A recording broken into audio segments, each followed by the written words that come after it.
everybody. Sally Alada here, and I with the awesome Doc List. Doc, how are you? I'm great, thank you. Awesome. I want to ask you about a recent engagement that you were at that I just heard was very, very fulfilling for you. And I heard it has something to do with transforming an HR team to Agile. Can you tell us a little bit more about that? Yeah, it wasn't actually transforming a team to Agile, rather it was creating a team to introduce Agile into an HR organization. So this organization said, we think Agile might benefit us in HR, and it was actually a visionary head of the HR department, which I love. Let's put together a team to try this out. And I said— So actually try Agile practices within HR. Within HR and recursively to improve HR processes, which we want to have an Agile aspect. Very cool. And it was specifically to streamline their hiring process. So what was the vision? Yeah, what was the team's vision? The vision was, there was two. There was the vision of the project, which is we want to reduce the time it takes to bring a person on, to recruit and hire someone, at least by half. Wow, cool. And it was really the goal that the team came up with ultimately was one-day hiring. I saw the flyer, the flyer that they had, one-day hire process. Yes. That's pretty ambitious. It was, but doable. Wow. So the other vision was, can we work this way within HR consistently, which was an amazing vision, because this particular organization, as is true with so many, have very, very filled calendars. They have relatively low true collaboration. They have a certain amount of territoriality and control. And so the head of HR and the Agile sponsor, because there was an Agile sponsor and a recruitment sponsor, the Agile sponsor very much supporting this idea of how do we work within HR in an Agile fashion. Love it.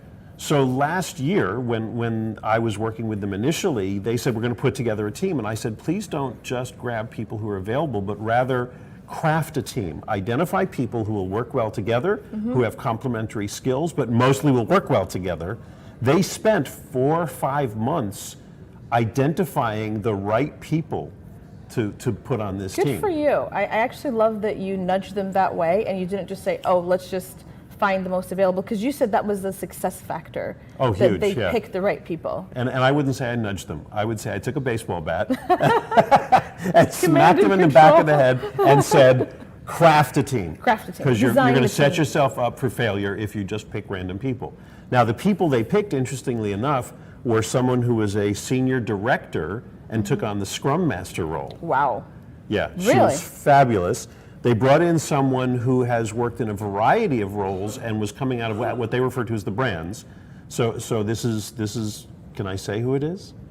We'd rather not. Okay, so there are It's a parts. major retail organization. Yes, so they brought in someone who had been at one of the brand names into core HR to be the product owner. She'd never been in anything like a product owner role before. They brought in a woman who had been in another of their brands in a marketing role, had never been in HR. And then 2 other women. So there were 5 women on this team who came from these diverse areas, who'd never done Agile. Only 2 of them had been through the training we did last year. And we formed this team out of whole cloth.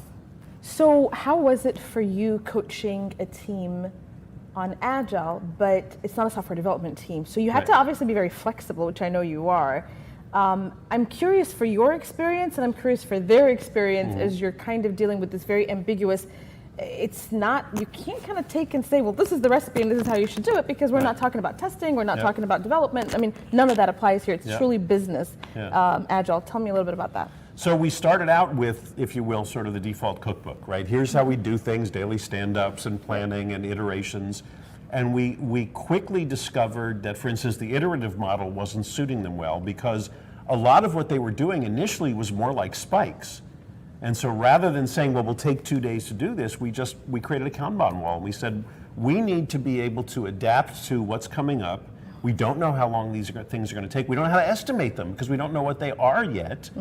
They did everything from we're going to do same-day background checks, because what they have today is a 7-day background check, which happens after they make the offer, which means they now have made someone an offer, and there's a 7-day delay minimum to get them on board.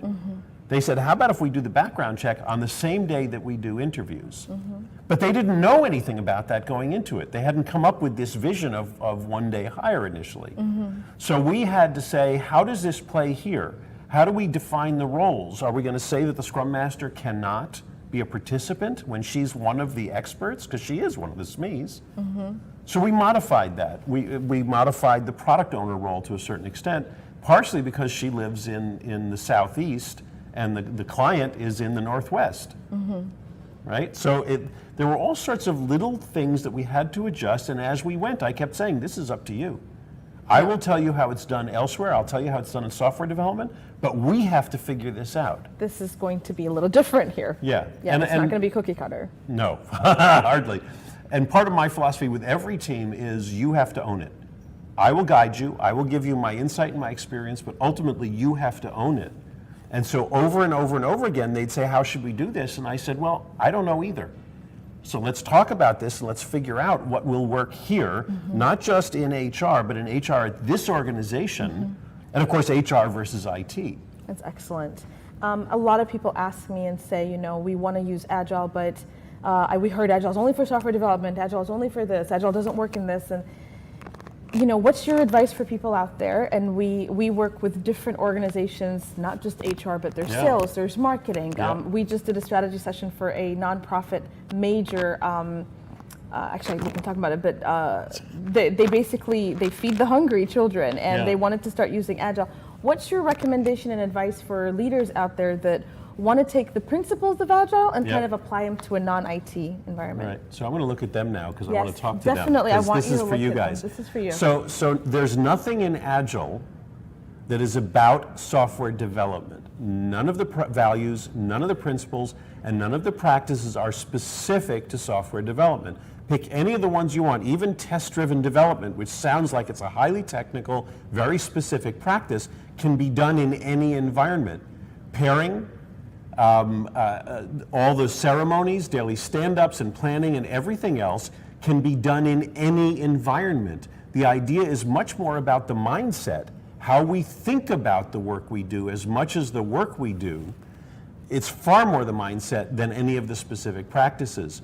If you look at the history of how Agile came to be, most of the practices came out of a variety of environments. I have yet to rediscover the reference, but the first time I ever heard about daily stand-ups was a reference to Andrew Carnegie in the 1920s, getting together with the people he was working with, standing up every day to talk about what they were doing.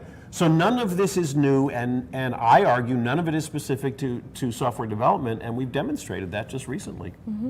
I think when I walked into that team's room and I met with them, because I actually interviewed them and kind of said, how's it been going for you guys, HR team doing Agile?